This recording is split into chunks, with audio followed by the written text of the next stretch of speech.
si l'un d'entre nous pourrait fermer son micro lorsque l'orateur sera en train de présenter, mais également fermer la caméra de façon à améliorer la bande passante pour les uns et les autres. De nouveau, bienvenue à notre messe de tous les vendredis. Eh bien, c'est une joie pour nous de pouvoir avoir régulièrement des participants et très particulièrement autour de ce thème One Health, une seule santé que nous avons depuis plusieurs semaines maintenant. Et après avoir écouté euh, les différents domaines, notamment les pharmaciens, après avoir écouté et suivi les environnementalistes, nous avons pu suivre exactement aussi d'autres spécialistes en santé, une seule santé.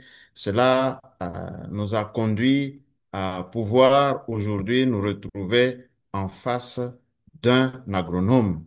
Eh bien, puisque nous l'avions entendu, One Health, c'est la nouvelle approche qu'il faudrait, et même pour que nous puissions améliorer la santé en général au niveau du monde. Et nous avons une ou un devoir de pouvoir partager les connaissances, d'amener les compétences et que ces compétences puissent servir afin d'aller de l'avant. Merci encore une fois à chacun d'entre nous pour sa présence à ce webinaire. Nous aurons une présentation d'une trentaine de minutes environ, sinon 45 minutes maximum. Et après, nous allons avoir un jeu de questions-réponses où également les panélistes vont pouvoir enrichir et de ces échanges, nous pouvons sortir avec quelque chose, un message, un paquet qu'il faille amener dans nos communautés, un paquet qu'il faille amener dans nos familles, un paquet qui permettrait de pouvoir améliorer donc la santé au niveau international, national que local. Merci donc et bienvenue à chacun d'entre nous à ce webinaire que nous avons à tenir avec SCPCI, qui est l'expertise congolaise pour la prévention et le contrôle des infections. Merci donc à tout un chacun pour la fidélité au rendez-vous. Eh bien, il est assez intéressant que nous puissions aujourd'hui parler de notre orateur. Qui est-ce qui sera aujourd'hui au rendez-vous? J'espère bien que je suis encore bien audible. 5 sur 5. Oui, C'est maître. audible. 5 docteurs, 5 sur 5. Merci C'est bien. audible. Merci, c'est gentil. Mais avant de pouvoir continuer, j'aimerais aussi donner une disposition pratique et assez importante. C'est que au cours de cette présentation, au cours de ces échanges, nous allons avoir aussi à pouvoir partager un lien pour évaluer ce que nous faisons et la présentation telle qu'elle a été, ce que nous voulons améliorer. Et cela nous permettrait justement de pouvoir améliorer les prochaines présentations, les amener au standard auquel chacun d'entre nous voudrait que nous puissions arriver. Il n'y a pas que cela, mais aussi un volontaire, quelqu'un qui est intéressé à présenter un sujet et prier de pouvoir contacter l'un ou l'autre d'entre nous de façon à ce que nous puissions tous ensemble nous enrichir. Nous venons de divers horizons et à travers le monde et des différents domaines. Cela est très important de pouvoir améliorer tout ce que nous avons à faire et cela de façon commune. Alors, aujourd'hui, nous allons parler de la place de l'agronomie et de l'agronome dans une seule santé, dans une santé, dans A One Health, dans la santé unique. Eh bien, l'orateur de ce jour, c'est l'ingénieur, le chef des travaux, Denis Kayombo Wa Mbumba, et qui est donc un ingénieur agronome. Il est chef des travaux à l'université officielle de Mbujimaï et il a plusieurs, plusieurs casquettes. Et en tant que consultant, il a dû travailler pour plusieurs organismes non gouvernementaux.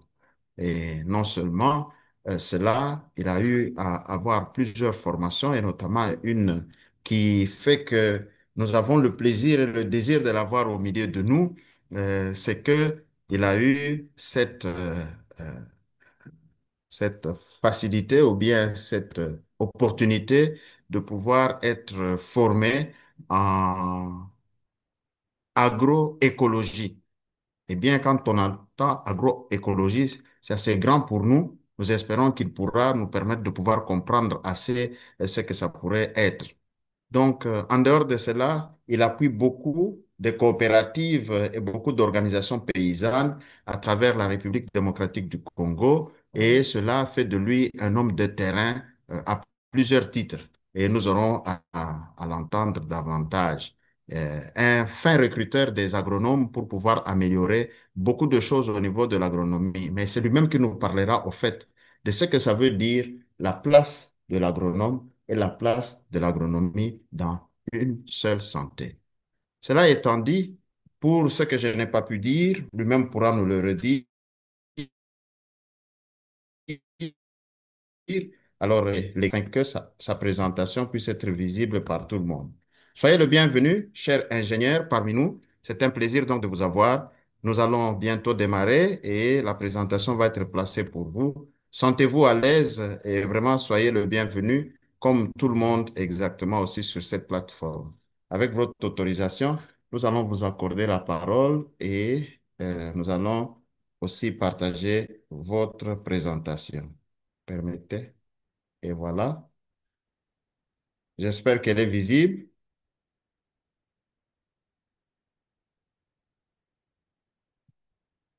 5 sur 5, c'est visible. Et voilà. Cher ingénieur, vous avez la parole et soyez le bienvenu. Oui, merci beaucoup, docteur Valérie. Et je commence d'abord par saluer le participant et bonjour aux participants. Et avant de commencer, nous allons d'abord corriger quelque chose. En présentant, docteur Valérie a cité le nom de mon père, Denis Kayombo Mbumba. Et c'est mon père, moi c'est André Kayombo Mbumba. Et je vais commencer d'abord par remercier tous les participants pour leur disponibilité. Et ça montre de quoi ce thème est très capital. Et nous avons aussi le privilège d'aborder ce sujet qui dit la place de l'agronome, la place de l'agronomie et de l'agronome dans One Health. Alors, notre plan de présentation se présente de cette manière. Alors, nous allons parler du contexte One Health au premier point, et puis on parlera de lien entre l'agriculture et les autres composantes de One Health, le rôle spécifique de l'agronomie et de l'agronome dans One Health, et puis nous allons terminer par une conclusion. Alors, sans plus tarder, commençons par le premier point, le contexte de One Health, ou santé, une seule santé.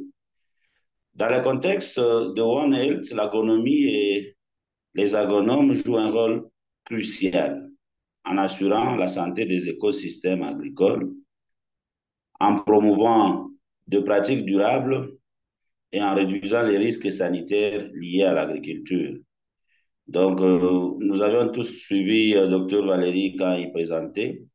C'est-à-dire, nous devons avoir aujourd'hui un modèle d'agriculture qui n'a pas une pression sur l'environnement, un modèle d'agriculture qui donne la nourriture de qualité aux consommateurs et un modèle d'agriculture qui n'expose pas les agriculteurs aux dangers liés à certaines pratiques agricoles. Donc, c'est ainsi que nous disons en assurant la santé des écosystèmes agricoles, en promouvant des pratiques durables et en réduisant le risque sanitaire lié à l'agriculture, nous nous inscrivons déjà dans ce qu'on appelle l'agroécologie. Mais également, il contribue à l'équilibre entre la production alimentaire, la santé humaine et la santé environnementale. Pourquoi nous le disons? Nous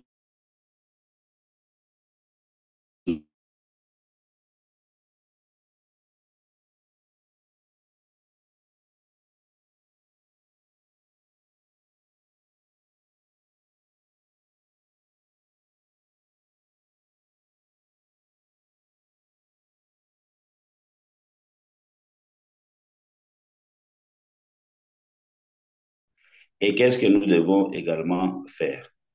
Alors, pour commencer, nous allons parler de lien. Ça, c'est notre deuxième point. Le lien entre l'agriculture et les autres composantes de One Health. Alors, sur le plan de la santé humaine, l'agriculture est la source de notre alimentation et la manière dont elle est produite a un impact direct sur la santé humaine. Donc, si aujourd'hui, nous utilisons les intrants ou le produit chimique de manière irrationnelle, sans tenir compte de dangers pour le consommateur, cela peut avoir l'impact non seulement sur la santé humaine, mais comme nous allons le voir sur l'environnement, ainsi de suite.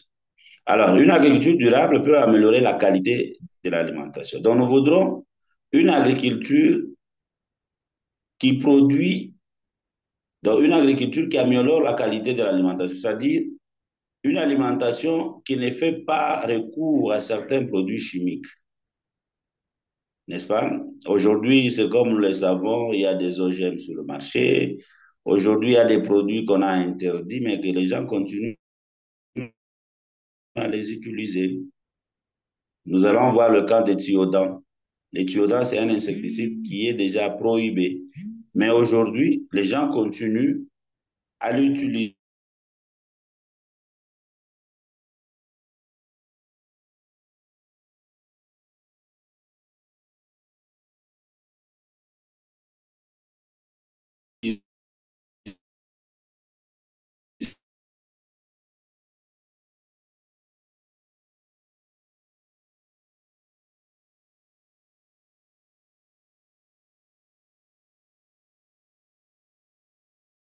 insecticides prohibés. Mais aujourd'hui, les gens continuent à les utiliser. À l'époque, on a refusé le DDT, mais aujourd'hui, on utilise le D-Force.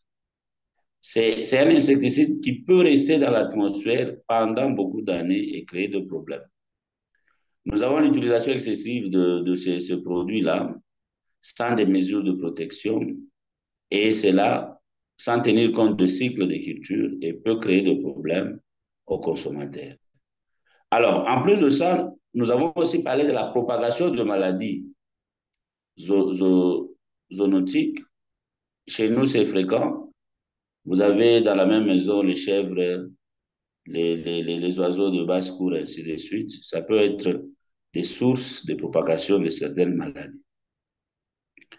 Alors, ça, c'est une image qui illustre l'utilisation de produits à grande échelle et les conséquences par rapport à l'environnement. Donc, vous avez constaté qu'ici, la production est faible et le coton est attaqué. Attaqué, pourquoi? Parce que l'effet d'utiliser des produits excessivement, cela peut créer des résistances contre les ravageurs ainsi que contre certains agents pathogènes. Ça, c'est un cas parmi tant d'autres. Les dangers que présentent les insecticides par rapport à l'écosystème, par rapport à notre environnement, mais également par rapport à nous-mêmes qui utilisons ce produit. Lorsque nous l'utilisons de manière irrationnelle, nous avons des conséquences, non seulement pour l'environnement comme on le montre, cette image, mais également pour notre santé humaine. Alors, la santé animale, ici, le levage, c'est une composante importante de l'agriculture et la santé animale est directement liée à la santé humaine via les zoonoses. Les zoonoses ici sont des maladies transmissibles des animaux à l'homme. Alors, une approche One Health peut aider à prévenir les maladies animales, réduire l'utilisation d'antibiotiques et améliorer le bien-être animal. Mais ici, il se pose aussi un problème parce qu'il y a beaucoup de cas qu'on a pu déclarer de zoonoses, surtout pour ceux qui passent par exemple la nuit, donc qui ont de bêtes dans la même maison. Et beaucoup de cas montrent que c'était dû à donc des maladies transmissibles par des animaux et à l'homme. Et il y a des cas comme ça. Malheureusement, nous n'avons pas eu le temps matériel pour donner les statistiques, mais ça existe chez nous parce que il y a des villages où les gens continuent à vivre avec leurs bêtes dans leur maison, même aussi en ville, pour protéger les bêtes, on a une pièce dans la même maison. Donc, ce qui peut être des cas favorables pour les zoonoses. Et quant à l'utilisation des antibiotiques, dans l'élevage actuellement, beaucoup de gens utilisent les antibiotiques dans l'élevage de poulets de chair, dans ceci, cela, et cela peut avoir des répercussions sur la santé de l'homme. Alors, le souci, c'est d'améliorer le bien-être de l'animal, mais aussi protéger la santé du consommateur. Santé végétale, la santé des plantes est essentielle pour la sécurité alimentaire. Et une agriculture durable doit tenir compte de la santé des écosystèmes agricoles. Donc, lorsqu'on parle des écosystèmes agricoles, on voit le milieu dans lequel nous travaillons, mais également on voit les êtres vivants qui existent. Dans le cas d'espèces, nous avons les êtres vivants d'origine animale et nous avons également les êtres vivants d'origine végétale, y compris l'homme aussi, y compris l'homme dans ces écosystèmes. Alors, la santé de plantes est également liée à la santé humaine, car les plantes sont des sources importantes de nourriture et de médicaments. Donc, on peut les valoriser pour ça lorsque on exploite de manière rationnelle. Alors, par rapport à l'environnement, l'agriculture a un impact significatif sur l'environnement, notamment sur la sécurité de l'eau, du sol, la biodiversité et le climat. Alors, une agriculture durable peut contribuer à la protection de l'environnement et à la lutte contre le changement climatique, tandis qu'une agriculture intensive peut avoir des conséquences négatives. Aujourd'hui, nous vivons déjà ce changement climatique et nous devons faire attention aux techniques agricoles que nous utilisons pour protéger notre environnement et nous protéger nous-mêmes. Alors, l'agriculture durable propose des techniques agricoles qui n'ont pas une pression sur l'environnement, une agriculture qui donne la nourriture saine aux consommateurs et une agriculture qui protège l'environnement et le producteur. Donc, c'est ça l'agriculture que nous voulons. Alors, les exemples concrets, nous allons parler des zoonoses. Dans l'élevage, par exemple, intensif, avec sa forte densité d'animaux, on peut favoriser la propagation de maladies zoonotiques. L'approche d'une seule santé vise à améliorer le pratique d'élevage pour réduire les risques de transmission.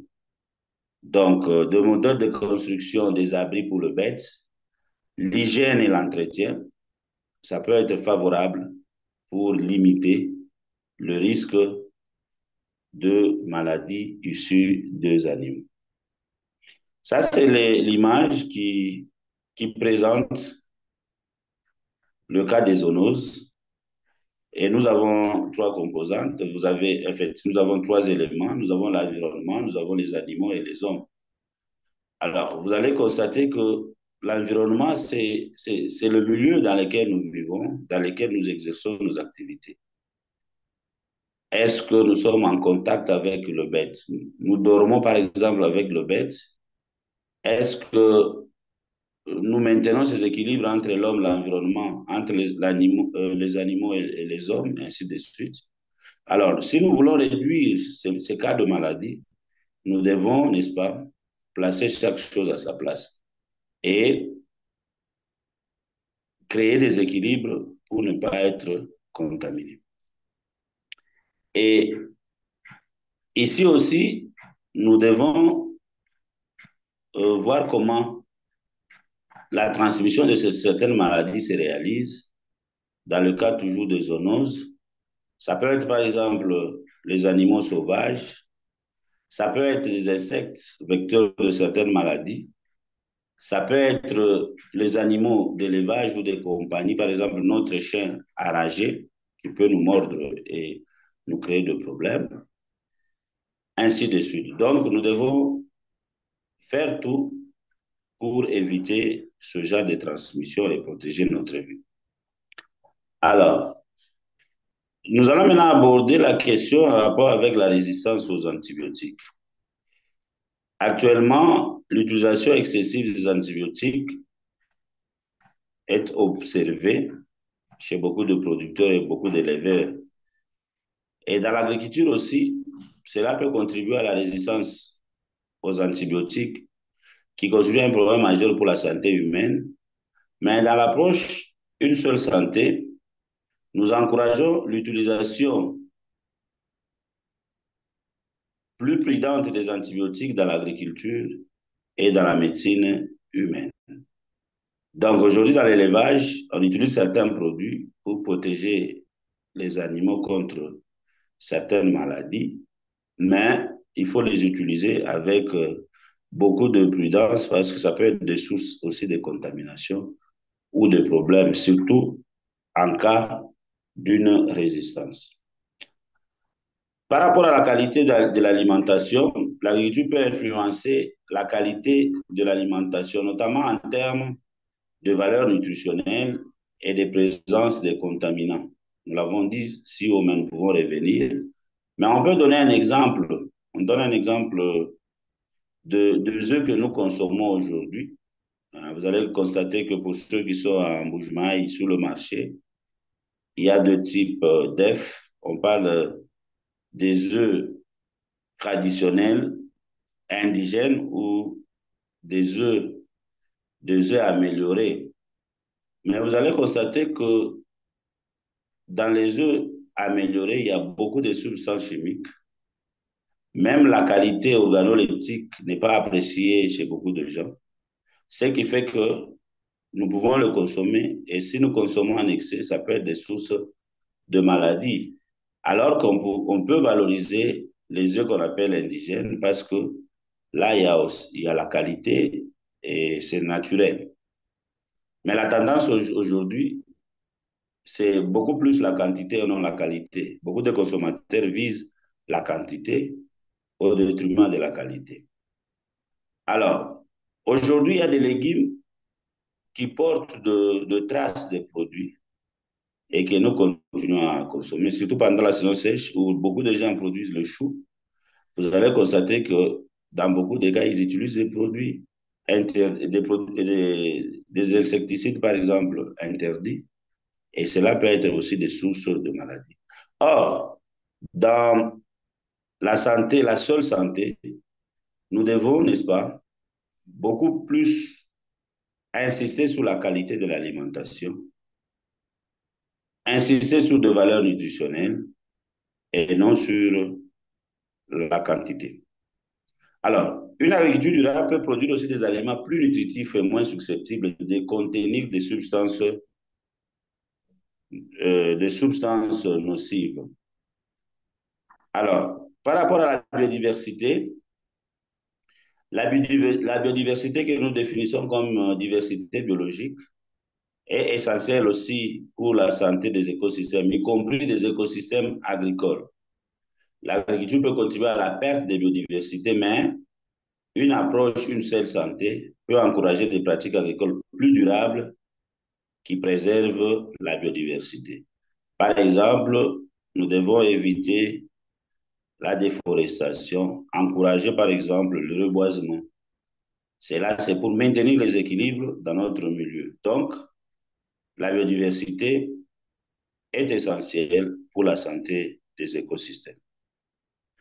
Alors, les rôles spécifiques de l'agronomie et l'agronome dans une seule santé, premièrement, c'est d'assurer la gestion durable des terres et des ressources. Les agronomes sont chargés de concevoir et mettre en œuvre de pratiques agricoles qui préservent la santé des sols, de l'eau et de la biodiversité, réduisant ainsi le risque de dégradation environnementale et de propagation de maladies. Deuxième Deuxième rôle, c'est la promotion de l'agroécologie. L'agroécologie, par définition, une définition simple, c'est l'agriculture sans pression sur l'environnement.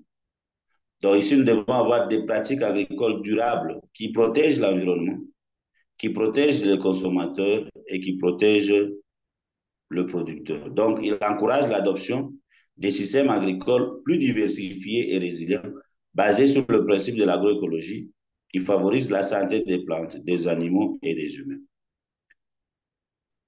Le troisième rôle, c'est la gestion des maladies et des ravageurs. Les agronomes travaillent à la prévention et au contrôle des maladies et ravageurs dans les cultures et l'élevage, en utilisant des approches intégrées qui minimisent l'utilisation de produits chimiques et réduisent le risque pour la santé humaine et animale. Peut-être à la fin, on va me poser la question, vous interdisez les insecticides chimiques de synthèse, mais qu'est-ce que vous proposez? Aujourd'hui, on peut valoriser certaines espèces de plantes, par exemple. Vous avez, par exemple, le ricin. Vous avez, par exemple, le, le lipia. Ce sont des espèces qu'on peut utiliser parce que ces espèces regorgent le principe actif que nous pouvons utiliser pour éliminer les insectes, protéger l'environnement et nous protéger nous-mêmes parce que ce sont des pratiques qui n'ont pas des effets négatifs sur l'utilisateur ainsi que le consommateur.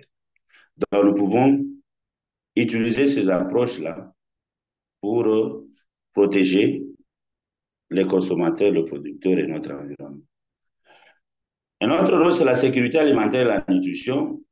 L'agronome veille à ce que les pratiques agricoles conduisent à une production alimentaire suffisante, nutritive et sûre, en tenant compte des besoins des populations et des enjeux de santé publique. Si l'agriculture aujourd'hui peut contribuer à la propagation de certaines maladies, nous devons réfléchir pour poser des pratiques qui conduisent à une production alimentaire suffisante, nutritive et sûre. Et ces pratiques existent. L'adaptation au changement climatique, aujourd'hui, c'est un problème sérieux que nous observons dans notre milieu. Alors, les agronomes ont développé des stratégies d'adaptation. Par exemple, réduire les systèmes agricoles plus résilients face au changement climatique. Il y a des variétés de cycles courts qu'on utilise pour lutter contre les effets négatifs des changements climatiques, mais aussi il y a de variétés résilientes qui résistent à la sécheresse. Alors, ces variétés existent dans notre région, nous pouvons les valoriser pour produire plus. Ça, c'est une façon de nous adapter, n'est-ce pas, au changement climatique.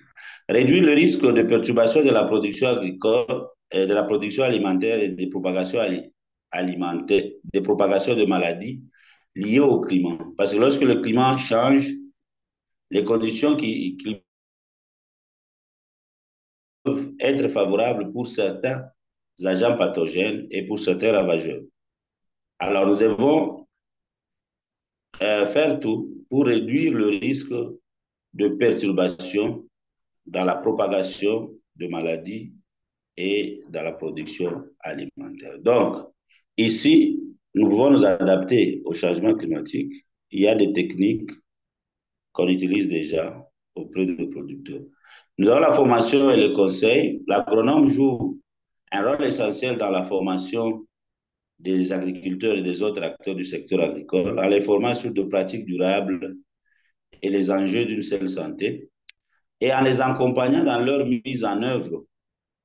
Donc, ça, c'est ce qu'on fait. Le cas le plus euh, concret dans la région de Chilengue et consort, où on encadre le producteur sur des pratiques durables. La recherche des innovations, l'agronome contribue à la recherche agronomique pour développer les nouvelles techniques et technologies plus durables et respectueuses de la santé, pour améliorer la compréhension de liens entre l'agriculture, santé et l'environnement.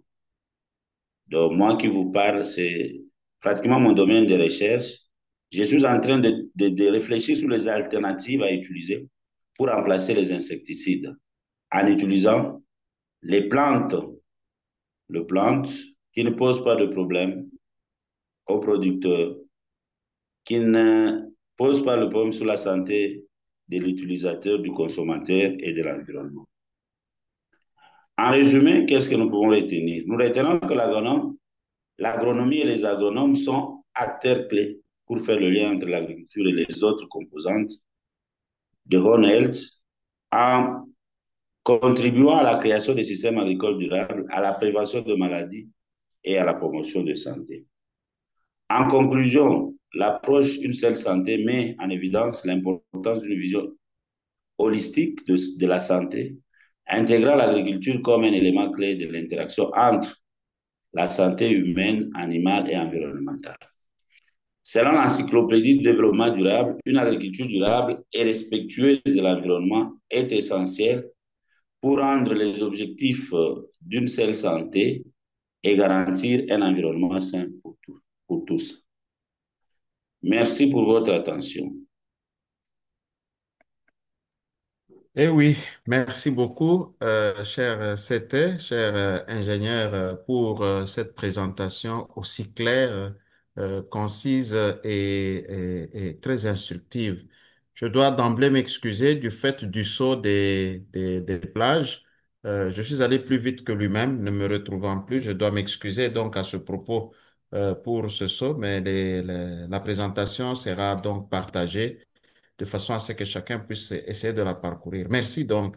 Et voilà, nous sommes dans la session questions-réponses et ici, nous avons la latitude de poser des questions. Dans la boîte à conversation, on peut poster à main levée, comme nous voyons déjà Jean-Pierre Kazadi-Kikoudi qui a levé la main. Vous allez avoir la parole et apporter vos contributions. Nous demandons à chacun d'essayer d'être le plus concis et précis possible lorsqu'il fait son intervention. De nouveau, un lien sera partagé pour pouvoir évaluer cette session et donner des suggestions pour des sessions à venir. Merci beaucoup, cher ingénieur, pour cette présentation. Nous allons dégager la présentation de façon à avoir une bonne visibilité sur les intervenants. Alors, pour commencer, nous allons donner la parole à Jean-Pierre Kazadi. S'il vous plaît, dites-nous d'où vous nous recevez ou appelez et présentez-vous et posez votre préoccupation. Merci. Merci beaucoup, docteur Valérie, et tous mes remerciements aussi à l'ingénieur pour sa brillante présentation. Je suis docteur Jean-Pierre Kazadi, je vous appelle depuis Kinshasa. Alors, j'ai deux propos. Le premier, c'est libelle comme suit. Cher ingénieur, vous avez prôné euh, l'agriculture résiliente, l'agriculture, les pratiques durables et résilientes. Mais vous n'avez pas aussi précisé comment l'agronomie et l'agronome s'adaptent à la croissance démographique, étant donné que la croissance démographique incontrôlée dans notre pays devient un facteur majeur augmentant la demande. Alors, quelles sont les pistes de solutions pour l'adaptation dans ces secteurs? Deuxièmement, en parcourant euh, le campus de Kinshasa, où je trouve qu'il y a les agronomes qui font des exercices dans leur jardin, pépinière, que sais-je encore. C'est quand on grandissait, on voyait que les amarantes pouvaient faire à peu près 21 jours pour être consommées. Mais ici, d'emblée, on arrange un petit jardin et vous passez après une semaine, 2 semaines, déjà vous avez des amarantes consommables et qu'on évacue dans les marchés. Donc, ça suppose qu'on a fait recours aux produits, les engrais et consorts, et ces produits sont vite, vite écoulés dans les marchés parce qu'il y a une forte demande. Alors, comment vous, en tant qu'agronome, vous pouvez à la fois prôner les pratiques résilientes, les pratiques durables et qui prônent le bien-être de la santé, mais de telles pratiques continuent à être utilisées par vous-même. Merci. Merci pour la question, ingénieur. Vous pouvez prendre déjà la question et la réponse. Nous demandons aux collègues ou à l'intervenant Eco India de se préparer et Yannick Moukoulou également. Allez-y, s'il vous plaît, pour la réponse, cher ingénieur André. Oui, merci beaucoup pour la parole. Je commence par remercier docteur Jean-Pierre Kazadi pour ces deux questions. Et il est vrai que il a tout à fait raison en posant ces deux questions, mais beaucoup plus, vous avez prôné l'agriculture durable et résiliente et comment s'adapter à la croissance démographique. Quelles sont les plus des solutions? Oui, ça c'est un problème réel, hein, un problème réel. Si nous prenons seulement la ville de Kinshasa où le docteur habite, les réalités sont tout à fait différentes parce que là, il y a une population énorme. Et si nous regardons bien, nous essayons de voyager à Kinshasa, vous allez constater que quand nous y arrivons, bon, tout est pratiquement, on utilise le produit, beaucoup de produits, que ce soit les engrais, que ce soit les insecticides, ainsi de suite.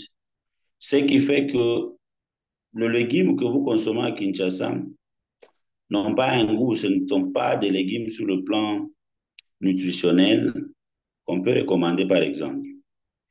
Il y a un sérieux problème, comment suivre la démographie et la production. Là, il faut que nous puissions réfléchir, que nous puissions trouver des modèles de notre agriculture pour nous protéger tout d'abord.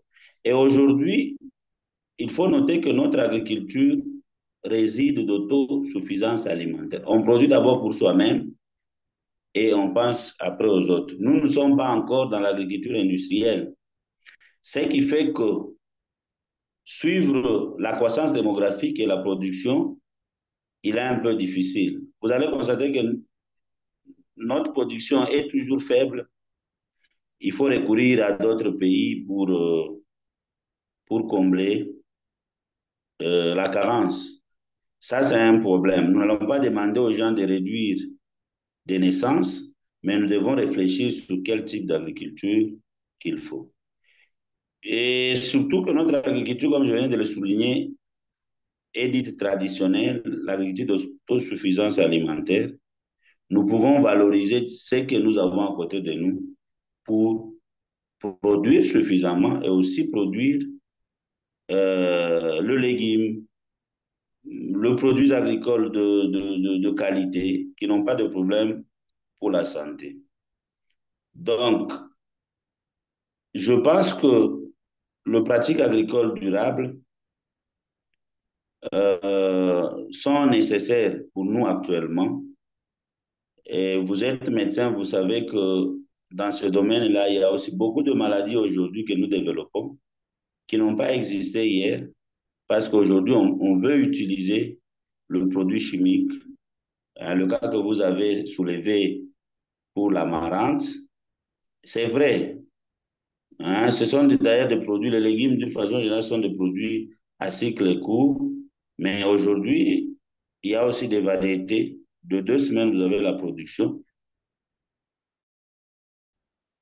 Et là, nous ne refusons pas l'utilisation, par exemple, de produits, mais nous recommandons l'utilisation rationnelle. Nous devons connaître pourquoi nous utilisons d'abord ce produit, qu'est-ce que nous visons en les utilisant, est-ce que ce produit peut avoir des problèmes sur la santé de l'homme, est-ce que cette variété d'amarante que nous utilisons à 2 semaines, est-ce que ça peut contribuer à la santé de l'homme? Donc, toutes ces questions-là, nous pouvons les poser. Je vous donne un cas. Il y a des variétés de 20 jours aujourd'hui, il y a des variétés de moins de 21 jours. Mais aujourd'hui, l'amarante, là, peut être attaquée par le ravageur. Et comme on n'a pas de connaissances sur le produit, on utilise un insecticide qui a une durée d'action de 2 mois. Donc, vous voyez déjà, on risque de manger le légume qui porte déjà le produit. Ça, c'est un problème. Les choux que nous consommons en Bujumbura ici, les amarantes de la saison sèche posent déjà des problèmes.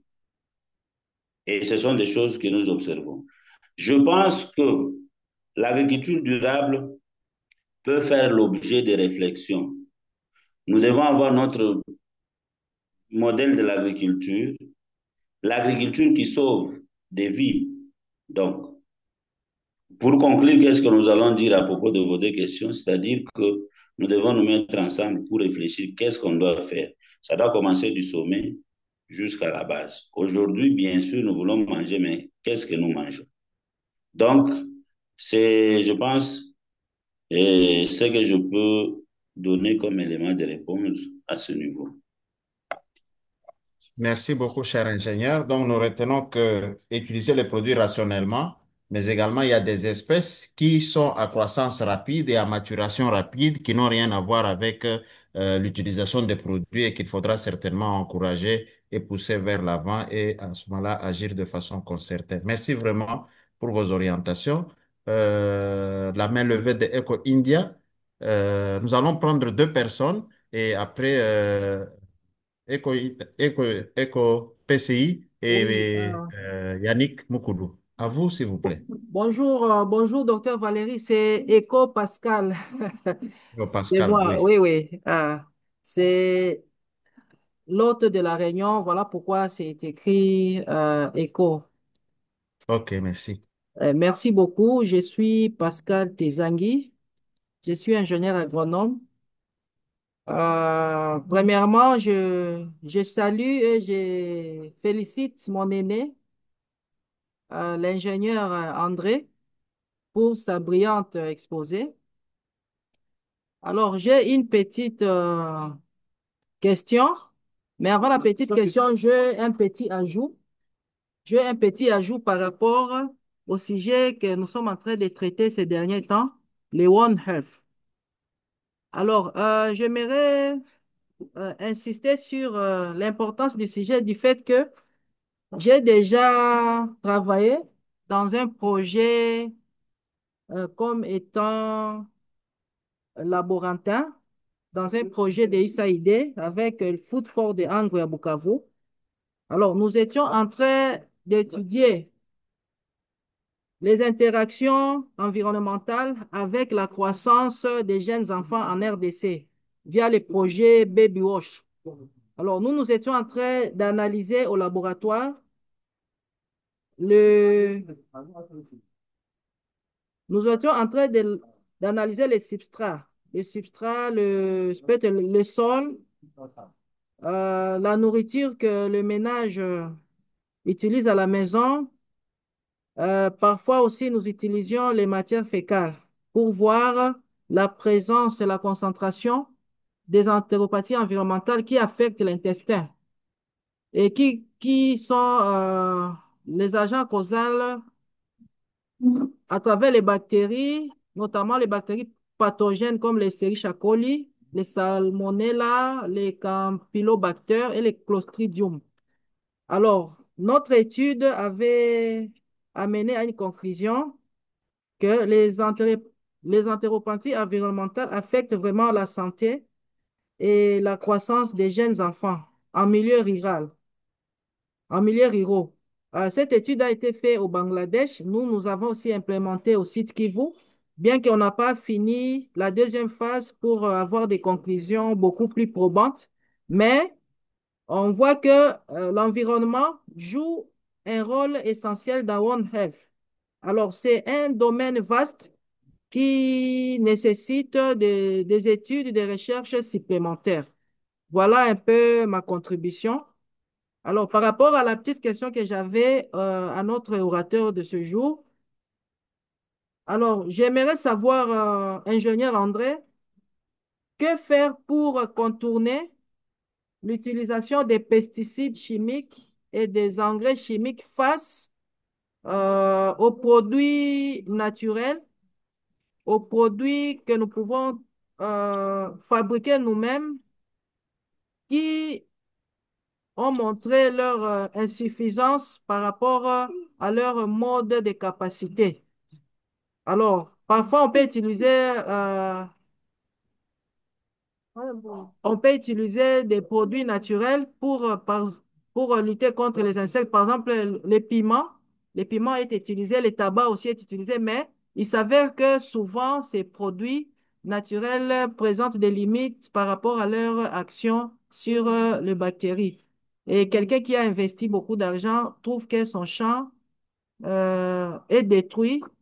Alors, voilà pourquoi on fait souvent recours à ces produits là-bas. Alors, qu'est-ce qu'on doit faire pour contourner? Merci, c'est ça la question et ma petite contribution.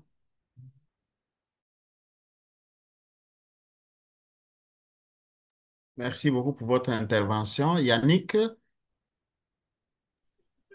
Merci beaucoup, docteur Valérie, et merci beaucoup à l'ingénieur André Kayombo pour sa brillante présentation. Je suis docteur Yannick Moukoulumba, je vous appelle pratiquement Kinshasa, je suis expert en prévention et contrôle des infections. Ma préoccupation est en rapport avec l'exposé de l'ingénieur lorsqu'il a parlé de la transmission zoonotique. Nous avions l'habitude dans notre environnement de constater que ce qui est meilleur, c'est ce que nous élevons nous-mêmes. Nous avons de bestioles autour de nous que nous élevons et nous faisons des petits champs pour la consommation domestique. Alors, je vais poser la question par rapport à l'expérience de l'ingénieur en rapport avec les degrés de contamination, par rapport à ces travaux. Est-ce que vous avez en statistique en rapport avec les transmissions zoonotiques? Parce que nous utilisons souvent les excréments de nos animaux domestiques que nous élevons pour nous servir dans le champ afin de produire certains légumes que nous consommons au niveau domestique. Par rapport à cette pratique que nous supposons être les meilleurs dans ce que nous faisons, est-ce qu'il y a un impact, le degré de l'impact par rapport à vos recherches, surtout que nous associons jamais ou rarement les experts en la matière pour nous aider à traiter et nos bêtes et nos petits champs que nous faisons pour la consommation domestique. Par rapport au degré de transmission zoonotique, les statistiques, si vous pouvez me donner un élément. Parce que je suis intéressé parce que nous élevons déjà des cultures chez nous au niveau domestique. Merci.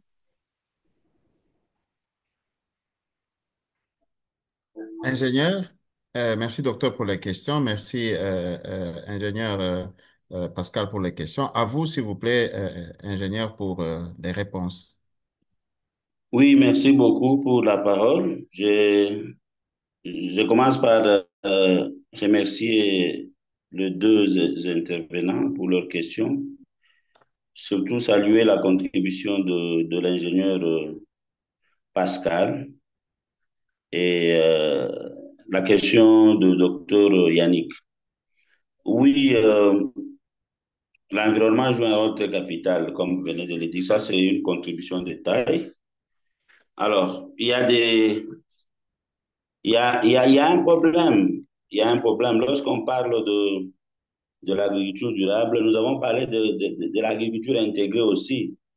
C'est-à-dire que nous n'avons pas refusé le produit chimique ou l'utilisation de produits chimiques de synthèse. Par exemple, lorsque vous avez 100 hectares, vous n'allez pas quand même utiliser la matière organique, par exemple, fiente de poule ou bouse de vache. C'est énorme, c'est beaucoup de quantités qu'il faut apporter.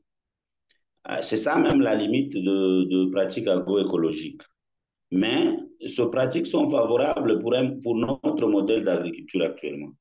Parce que si vous regardez bien, 70% des personnes en République démocratique du Congo sont actives à l'agriculture et font beaucoup plus l'agriculture d'autosuffisance alimentaire, une agriculture qui s'est faite sur de petites portions où on peut mobiliser la matière organique pour produire.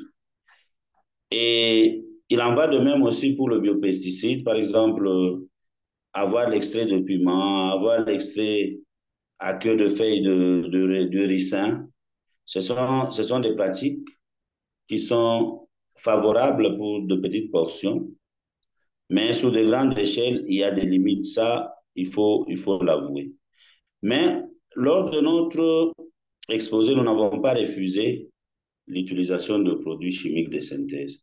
Nous devons les utiliser de manière rationnelle. Qu'est-ce que cela signifie? Nous devons respecter la dose. Nous devons connaître la matière active ou le principe actif contenu dans ce produit-là. Si c'est l'engrais, est-ce que nous avons fait au préalable les analyses du sol, par exemple, pour connaître le carence et apporter l'élément qui manque? C'est ça la rationalité. Mais vous allez constater, ingénieur Yannick, que dans notre pays, nous n'avons pas toutes ces informations. L'engraissement se réalise par tâtonnement. C'est-à-dire, on se réveille le matin, on a un sac d'engrais, 17, 17, 17, on apporte au sol, sans tenir compte de certaines normes. On a un produit chimique parce qu'on a dit que c'est Zalang, un insecticide qui tue tel insecte. On n'a pas les informations sur les dosages, on n'a pas l'information sur la rémanence du produit. Tous ces éléments-là comptent. Lorsqu'on n'a pas ces informations, on peut utiliser ces produits de manière abusive.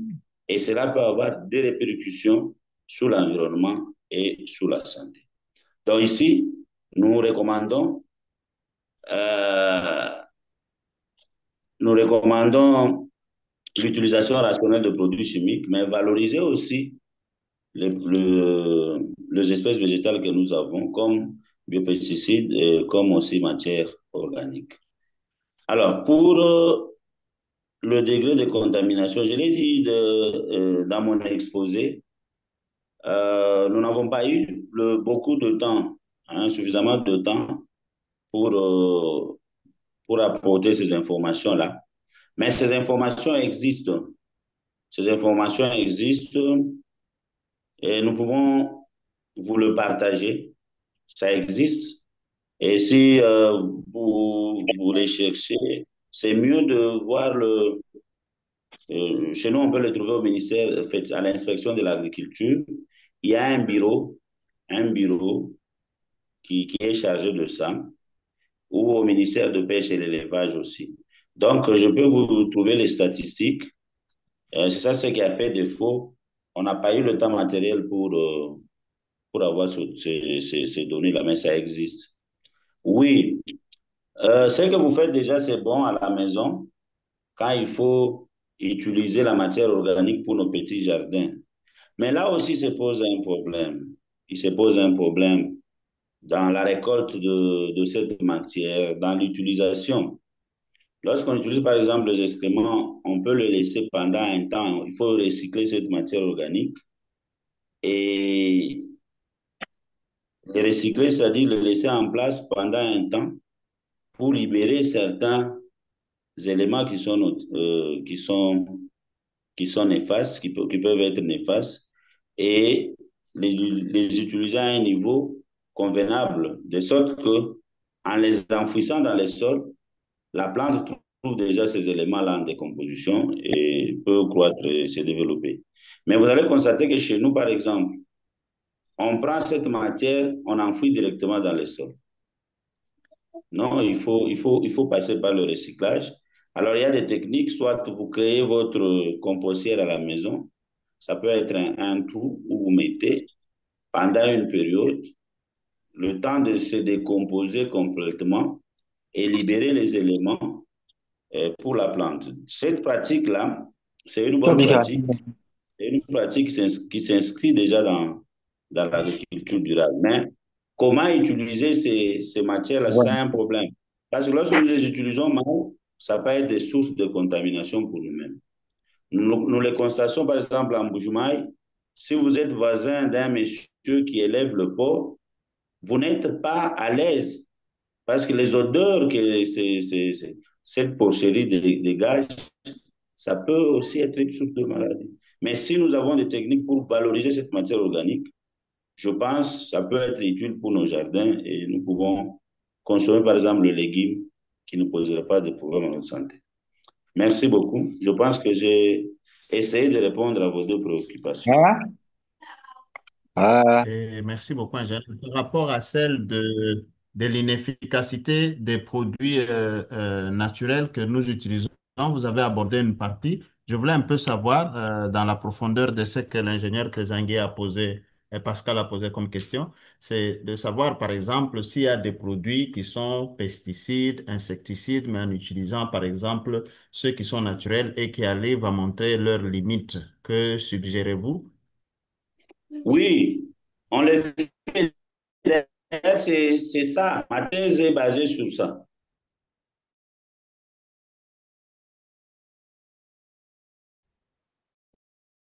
Ma thèse est basée sur ça.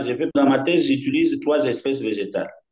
J'utilise le ricin, j'utilise le feuille de ricin, le feuille de, de lip à le thé de savane et du chanvre.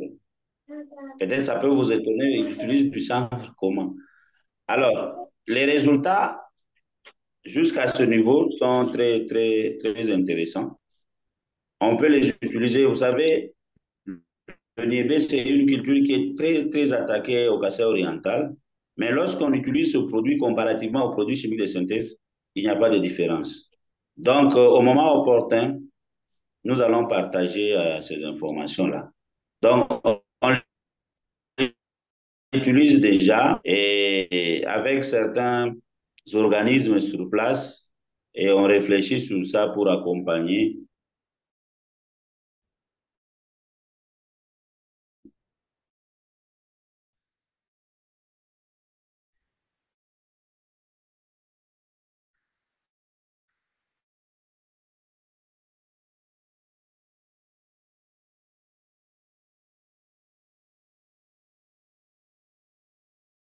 les Cher petites ingénieur, annonces. nous soulignons que l'ingénieur a été pris à pied levé pour couvrir un qui était programmé. C'est ainsi que, puisque l'autre n'a pas été disponible, il a accepté de pouvoir couvrir la session d'aujourd'hui et nous l'en remercions très sincèrement. Merci et nous allons donner la parole à notre collègue Moulondani. Vous avez la parole, s'il vous plaît. Merci beaucoup, docteur Valérie, pour la parole et merci et félicitations à notre orateur du jour. Je voulais au fait partager juste une expérience sur base de la question qui a été posée par ingénieur Tezangui et peut-être aussi donner un point de vue. D'emblée, je suis vraiment content de la réponse qui a été donnée par l'ingénieur, l'orateur du jour, quant à ce qui concerne la comparaison entre l'utilisation des pesticides chimiques et, disons, quant à ce qui concerne le sujet de sa thèse où il utilise les produits bio pour la production agricole, ce qui respecte l'agroécologie. Alors, en 2023, pour commencer, j'ai été superviseur médical du projet Santé-Environnement de Médecins du Monde France à Kinshasa, qui avait comme objectif de faire la promotion de la santé de maraîchers, des consommateurs ainsi que de la protection de l'environnement. Ce projet a été implémenté dans trois sites, Tchwengue, Ndjili Brasserie et l'autre site qui est au niveau du centre agroécologique de Caritas qui existe déjà au niveau de Kinshasa. Et ce centre agroécologique avait pour rôle de promouvoir au fait ou bien de produire des biopesticides afin de sensibiliser les maraîchers à abandonner l'usage de pesticides chimiques ou alors d'utiliser rationnellement chimiques parce que l'agroécologie n'interdit pas d'utiliser les pesticides chimiques, mais il faut voir dans quelle mesure les utiliser, on les prenne plutôt pour euh,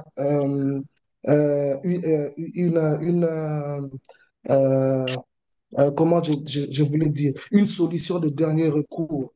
Donc, c'est ainsi répondre en partie à la question qui a été posée par l'ingénieur Tezangui. Lorsque les biopesticides montrent une certaine limite, on peut faire recours aux pesticides chimiques, mais d'une manière rationnellement.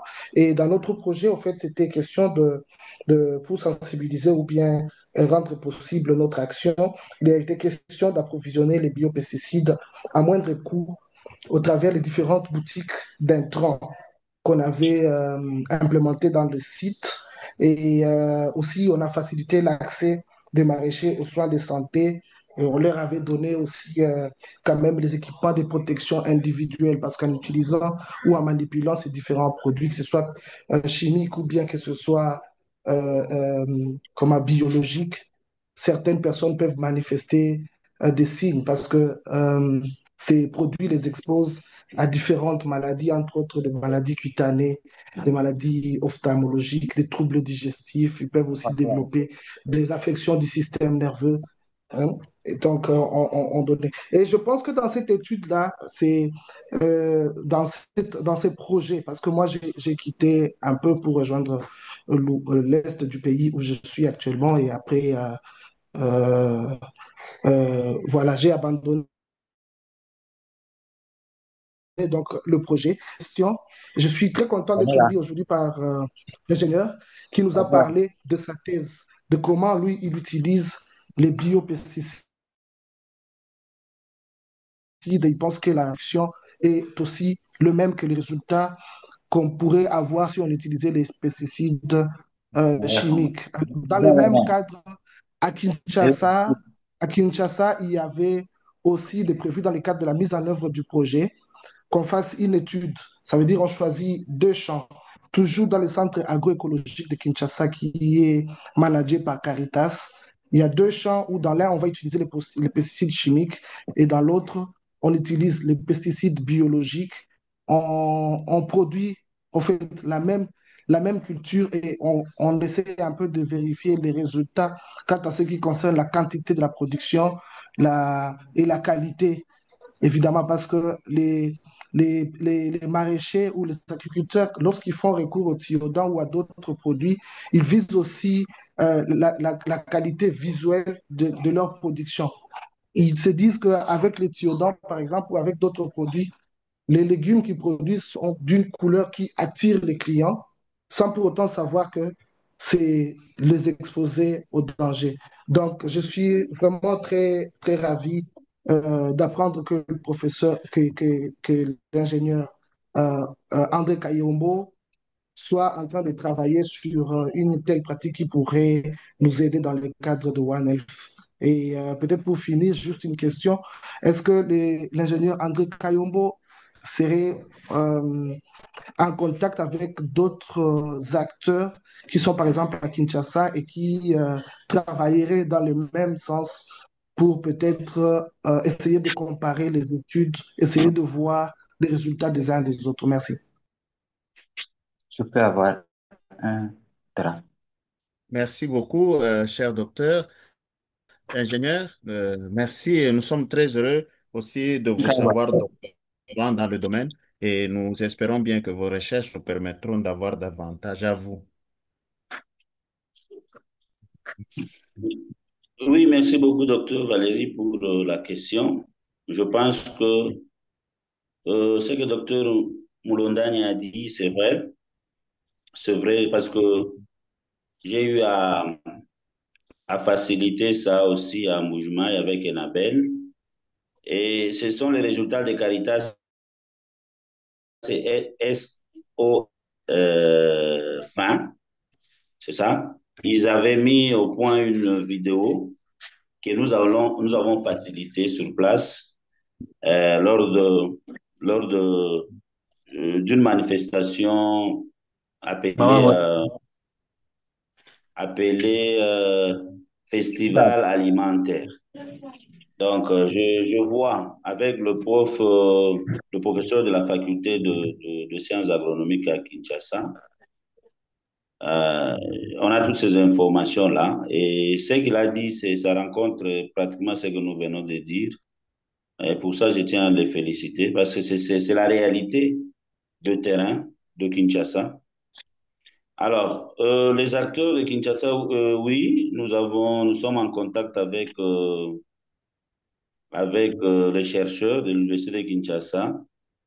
Et sur place à l'université, nous avons une unité de recherche parce qu'il y a déjà trois spécialistes qui réfléchissent là-dessus dans le domaine de défense de végétaux, mais en donnant des alternatives aux pesticides chimiques de synthèse. Donc, nous réfléchissons dans ce sens-là. Et non seulement des acteurs au niveau de Kinshasa, même en dehors du pays, nous sommes en collaboration avec euh, un professeur qui est en Belgique à une université. Et le nom est parti. si je me rappelle de le mais le nom, c'est le prof Paul Malumba, qui, qui est intéressé aussi par cette question. Mais sur place, nous avons deux professeurs qui nous accompagnent, le promoteur professeur Anaclé et le copromoteur Anaclé Chinyango, le copromoteur professeur John Chibam. Donc, on essaie un peu de réfléchir là-dessus. Et je pense au moment opportun, nous allons partager ces informations par les articles, ainsi de suite. Ouais, Donc, ce que vous venez de dire, c'est vrai, il y a un problème réel par rapport à l'utilisation de produits chimiques de synthèse. Et c'est ce qui est grave, c'est que il y a des produits déjà interdits, mais qui continuent à être utilisés par le producteur. Ce qui les expose à des dangers. Vous avez par exemple les tiodan qu'on continue à utiliser aujourd'hui, ainsi que d'autres produits déjà prohibés, mais nous continuons à les utiliser. Donc, c'est un des dangers. Ça peut, vous pouvez perdre la vision, vous pouvez développer une maladie, ainsi de suite. Donc, nous sommes tout à fait d'accord avec votre contribution que nous saluons. Et vous dire aussi, nous sommes en contact avec le centre des populations. Hein?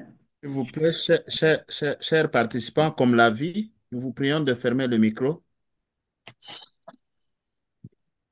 Toutes mes Vous excuses, pouvez prof. conclure, ingénieur André. Pardon? Ah, vous avez conclu, je pense, parce que vous avez eu quelqu'un qui a interféré avec votre intervention vers la fin. Oui, oui, j'ai déjà dit l'essentiel.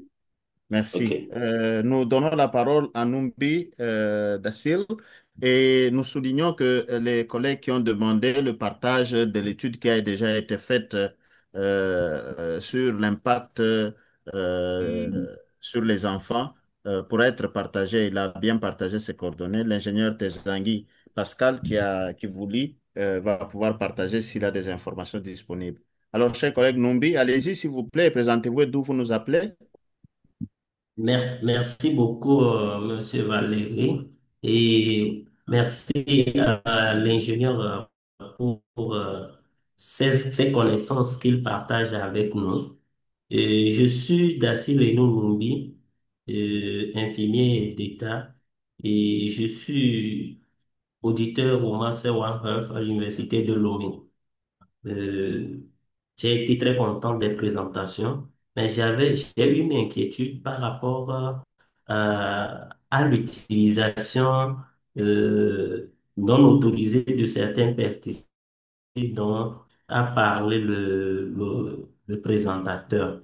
Quelle est l'approche avec son expérience, quelle est l'approche qu'ils utilisent pour éviter l'utilisation des pesticides non autorisés, surtout avec la porosité de nos frontières, et comment est-ce qu'ils font pour qu'ils puissent limiter ou bien arrêter l'utilisation de ces pesticides. Et ma seconde question, c'est par rapport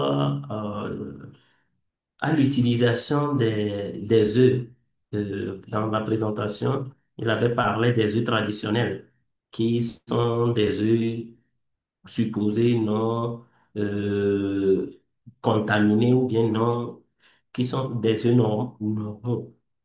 Mais je voudrais savoir, est-ce qu'il y a des études qui ont été faites selon ces connaissances qui montrent vraiment que les poulets naturels produisent même des œufs naturels, puisque étant donné que la majorité de ce que ces poules consomment peut provenir des produits agricoles déjà contaminés. Est-ce que cette contamination-là ne sera pas en lien avec les œufs qu'ils vont produire? Et je voudrais dire, est-ce que de nos jours même, est-ce qu'il y a encore des œufs naturels dans ce sens? Bon, c'est ce que j'avais comme inquiétude. Merci beaucoup pour cette brillante connaissance que vous nous avez donnée.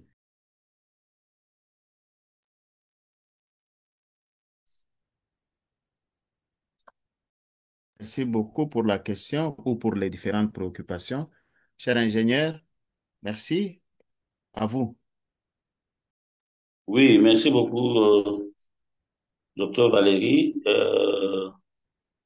Je tiens à remercier Monsieur Numbi pour ces deux questions. Euh, J'aimerais commencer par la première question. Oui, l'utilisation non utilisée, en fait, non autorisée de produits. Et ici, il faut noter que notre marché par rapport aux produits est abandonné, hein. Il faut dire est abandonné. On ne sait pas, on ne sait pas en tout cas surveiller ça parce que même le produit en question, ça se vend d'une personne à une autre. Et pourtant, dans l'organisation du ministère de l'Agriculture et Sécurité alimentaire, nous avons tout un service chargé des questions d'intrants, donc Sénafic, qui est chargé pour surveiller tout ce problème-là, des intrants et connexes. Alors, vous avez les produits, les pesticides, les engrais, consorts, ils sont, eux, habilités à surveiller et à identifier les maisons qui peuvent, qui sont autorisées à le faire. Mais quand vous regardez sur le marché, le produit se vend sans respecter certaines normes. Donc, ce sont les CC qu'on se donne, ainsi de suite. Même le vendeur lui-même n'est pas informé que le produit Thiodan qu'il est en train de vendre est déjà interdit. Donc, il se pose un problème sérieux. Ça, c'est vrai. Par manque d'information, bon, on l'utilise. Mais lorsque nous nous réunissons avec le producteur, par moment, ils sont informés de danger que présentent des produits comme ça et ils peuvent relayer l'information à la base. Alors, l'État devait aussi jouer un rôle très, très capital dans ce domaine-là pour protéger les producteurs et nous, les consommateurs, et aussi protéger notre environnement, comme l'avons dit au cours de notre exposé. Donc ça, c'est un problème réel, difficile à surveiller.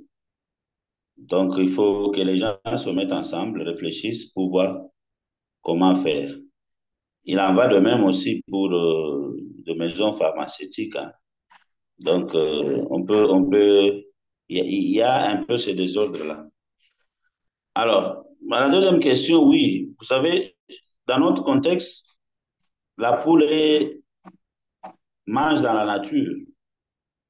Donc, mange dans la nature, traditionnellement, la poule la trouve de quoi manger dans la nature, elle est en divagation, elle peut picorer ça et là. Et quand vous regardez même les deux types d'œufs, vous allez voir la différence. Et quand vous mangez les deux, vous voyez la différence. Vous allez voir ici, c'est le jaune au sens vrai du terme, le jaune de l'œuf. Mais ici, le jaune de l'œuf est entouré d'une couche par moment noire. Ce qui revient à dire que l'alimentation qu'on a donnée à cette pour l'améliorer peut avoir des problèmes de santé. Et peut-être, qu'est-ce qu'on fait? On voit les déchets on prend les déchets de protéines, des chenilles, on essaye d'ajouter les vitamines, les hormones, ainsi de suite.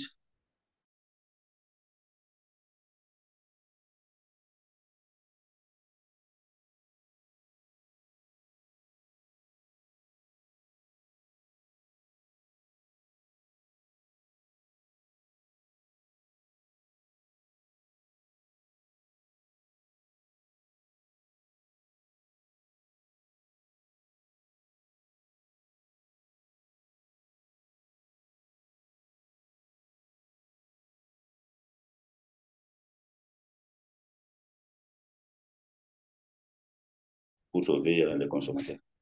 Je pense, j'essaie de répondre à... Merci beaucoup, cher ingénieur.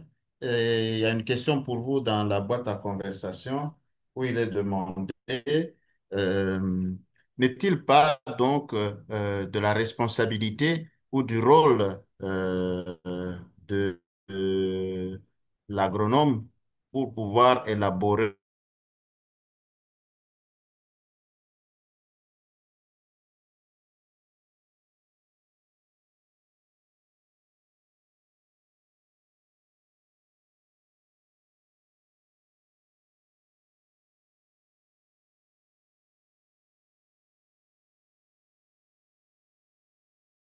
par le docteur Gelor Banyawa, qui est intervenu tout à l'heure. Merci beaucoup, ingénieur. À vous, ça c'est une question qui vient de la boîte à conversation qui est en bas. S'il y a encore des questions, les mains levées sont attendues. À vous, s'il vous plaît, ingénieur. Oui, oui, merci beaucoup pour la question. C'est une question pertinente. Oui, l'agronome doit jouer ce rôle-là. C'est pourquoi nous avons tout un ministère de l'agriculture et sécurité alimentaire. Il n'est pas le seul à pouvoir réfléchir là-dessus. Nous avons également le ministère de pêche et élevage. Nous pouvons nous mettre ensemble, comme je l'avais proposé, réfléchir sur ce que nous devons faire. Il en va de notre responsabilité. Et, et si le ministère peut nous encadrer convenablement, je pense on peut le faire. Mais au niveau de la recherche, il y a beaucoup de réflexions dans ce sens-là. Parce que moi, je viens de la faculté des sciences agronomiques de l'Université officielle de Bourg-Maï, où nous avons le département de production animale, qui prend et les agronomes et les médecins vétérinaires. Donc, il y a beaucoup de réflexions dans ce sens-là. Et on essaie de le faire à notre niveau. Et si le service national de vulgarisation, en collaboration avec l'université, peut nous accompagner à vulgariser certaines informations, là, je pense qu'on pourra trouver une solution. Mais ces services existent. Peut-être on n'a pas le moyen pour vulgariser tout ce qu'on a comme innovation, mais on le fait peut-être à travers des articles. Il en va de notre rôle, mais seul, on ne peut pas. Si on est accompagné, je pense qu'on peut faire. Mais en tant que chercheur, ce sont des réflexions que nous pouvons mûrir avec les collègues des autres départements pour voir comment trouver des solutions. Ça, je ne peux pas dire une question, mais quand même, moi, à mon sens, je peux dire que c'est une recommandation, une interpellation à nous les agronomes de faire ce qui peut être nécessaire à notre niveau. Merci.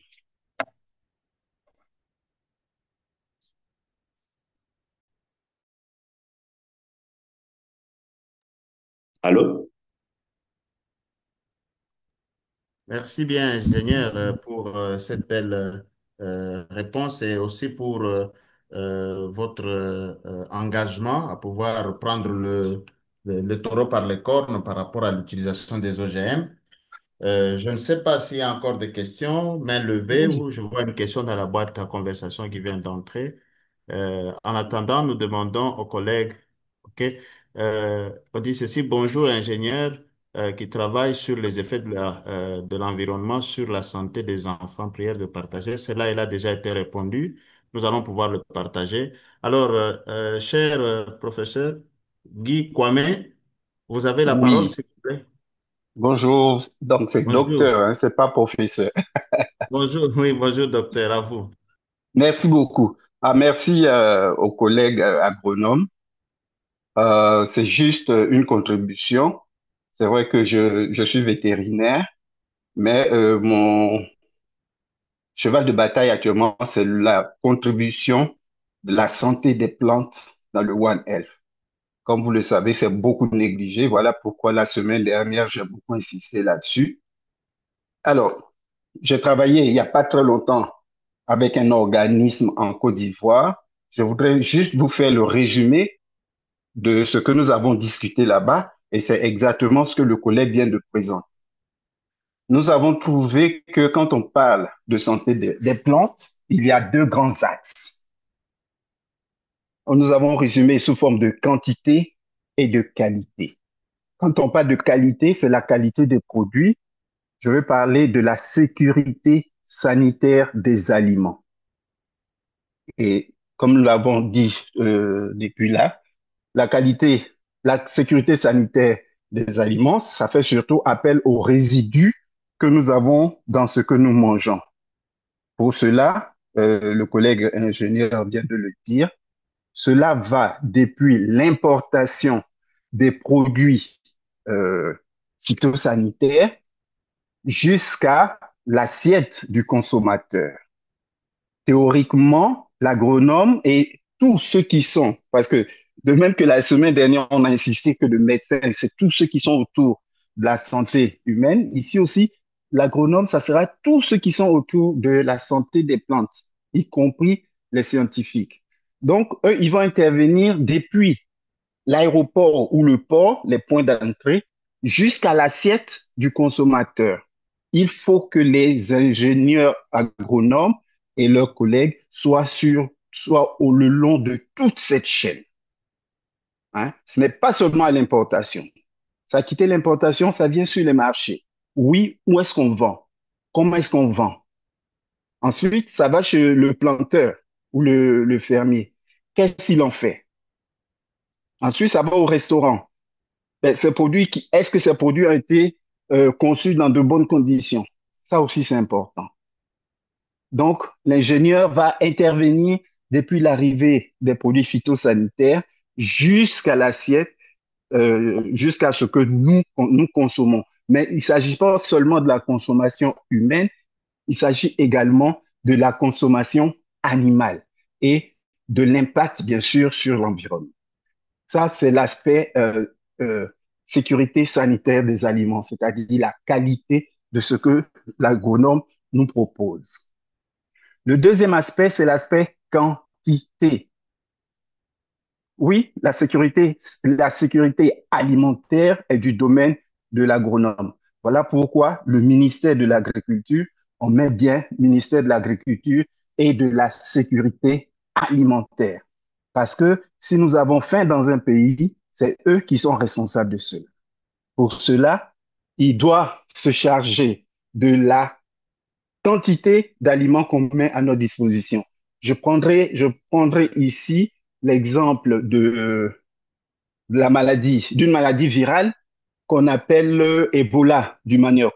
Je pense que ça doit sévir actuellement en Afrique centrale et en Afrique de l'Est et de plus en plus en Afrique de l'Ouest.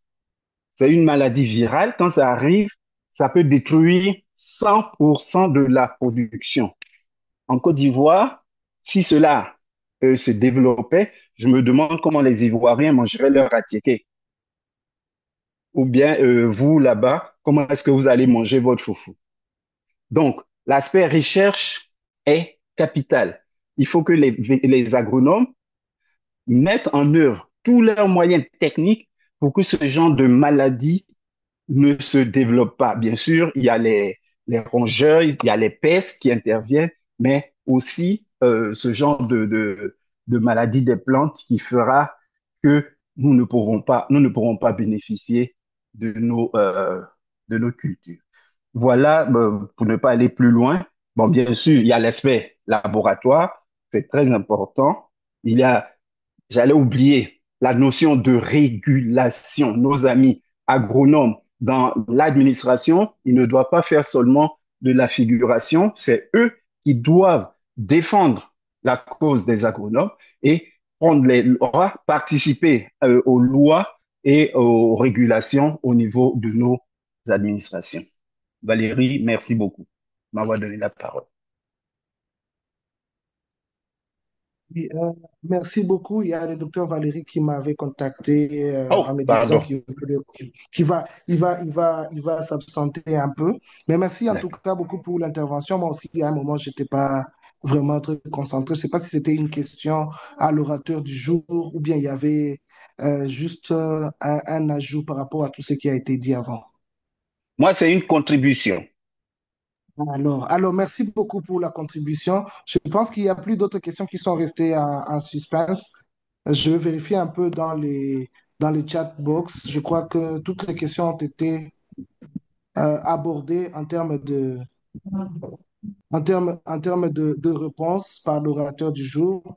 Et sans pour autant oublier, il y a cette mention de l'orateur qui avait un agenda chargé, donc il pourra peut-être aller pour d'autres occupations, à moins qu'il y ait un ajout de la part des uns et des autres. À vous la parole.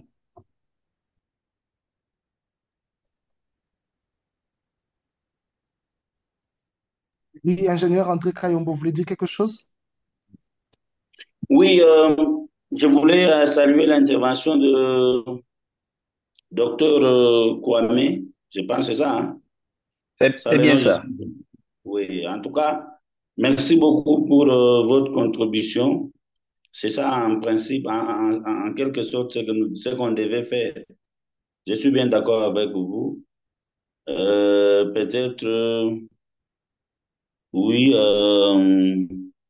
vous avez parlé de manioc, hein, je pense. Nous sommes bités aussi à ce problème-là. Il y a une maladie qui est observée dans notre pays, qui provient du manioc mal conservé. Et je me rappelle, il y a eu même un débat là-dessus où l'on disait que le manioc rend bête. Et lorsque on ne tient pas compte de la qualité du produit qu'on doit consommer, par exemple le manioc, lorsqu'on ne respecte pas les techniques de préparation de ce produit, de conservation et de transformation, il se pose un problème. Donc, le manioc de mauvaise qualité, ça peut, ça peut provoquer une maladie qu'on appelle konzo. Et c'est beaucoup plus fréquent dans le Bas-Congo ici, où on dit que le manioc rend bête. Donc, la qualité et la quantité, je suis bien d'accord avec vous. Et je salue personnellement vos interventions. Vous avez tout à fait raison. Et merci. Oui, merci beaucoup en tout cas, ingénieur. Ingénieur André Kayombo. Je ne sais pas si dans l'audience, il y a quelqu'un d'autre qui a une question ou une... Veuillez ne fût-ce que vous manifester, s'il vous plaît, on va vous accorder la parole. Oui, je crois que c'est l'ingénieur Tezangi, Eco PCI, qui va prendre la parole. Merci. Oui, oui, merci beaucoup pour la parole m'ayant été accordée. Je voulais seulement rappeler à nos chers participants de regarder dans le chat. Il y a un message qui rappelle à tous de pouvoir nous faire son feedback par rapport à la session. Il y a un lien là-bas avec un message que tout le monde puisse avoir le temps de commencer déjà à compléter les formulaires. Merci.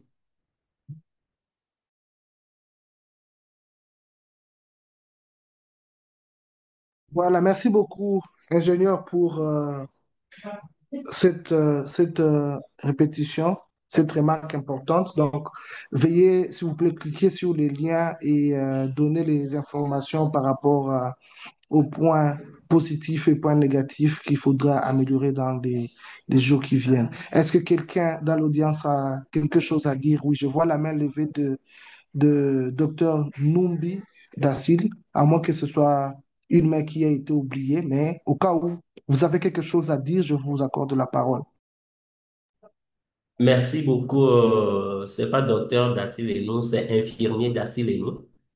Et je reviens par rapport au formulaire que nous renseignons après la formation. De temps en temps, nous demandons, nous faisons le plaidoyer de générer un lien facile, un lien accessible de façon simple aux participants. Parce que le lien que nous utilisons demande beaucoup de manœuvres avant d'accéder. Il y a beaucoup d'amis qui sont restés en dehors de la classe qui avaient bien voulu sur cette formation très intéressante, mais ils n'ont pas pu. Donc, nous avons fait des plaidoyers encore. Il faut en tenir compte dans l'analyse des formulaires que nous avons renseignés. Merci. Oui, ingénieur Tezangi, est-ce que par rapport à cela, vous avez une intervention? Bien, le message est bien compris, c'était clair.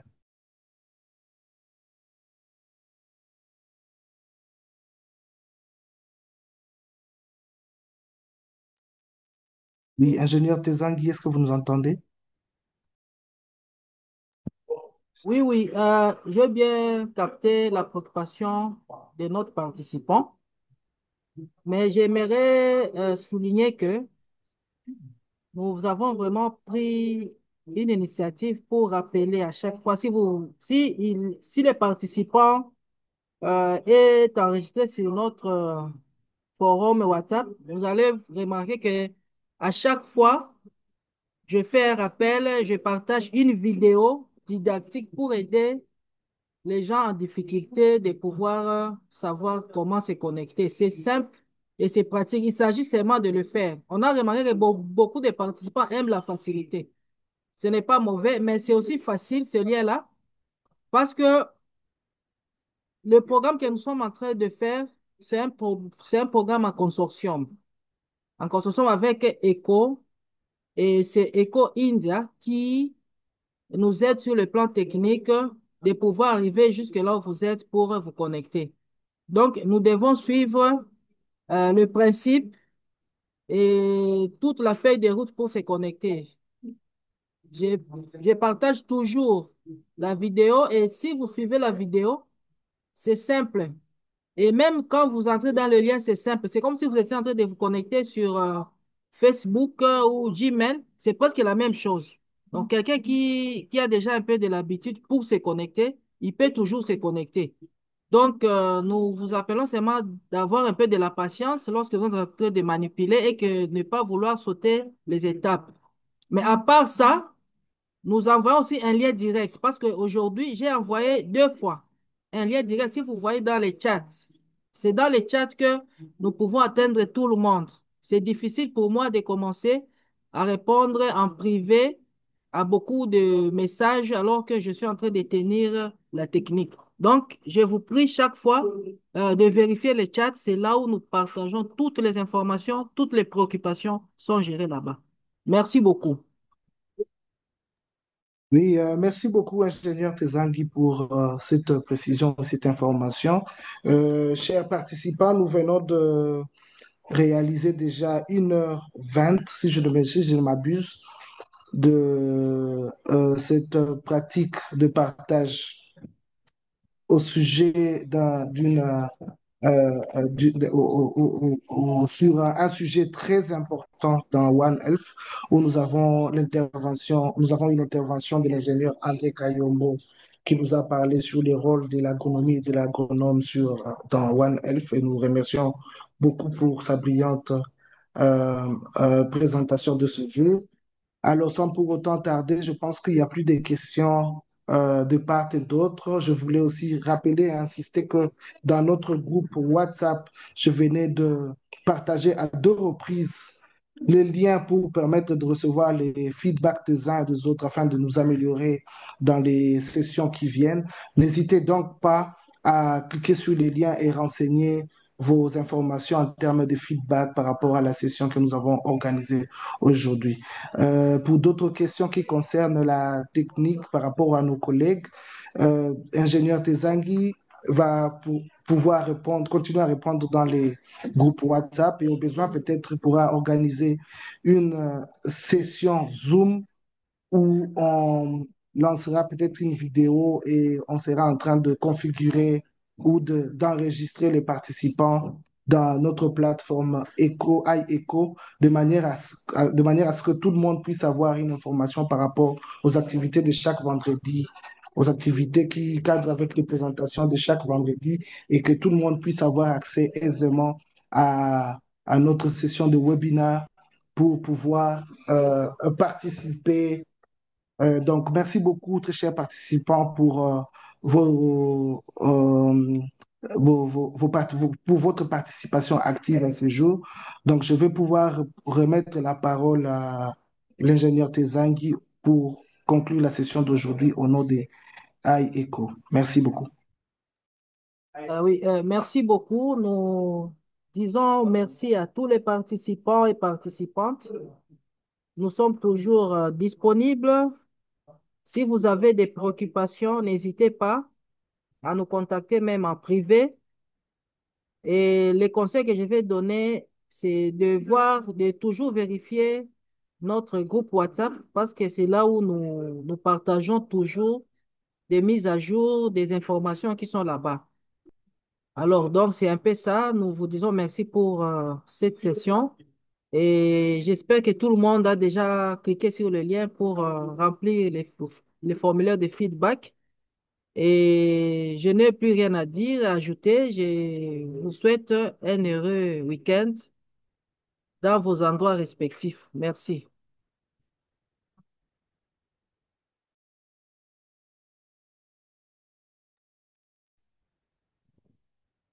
Merci, ingénieur André, et bonne Bon soirée à week-end à tous. tout le monde. Bon Merci week-end à Merci tout le monde. Merci beaucoup.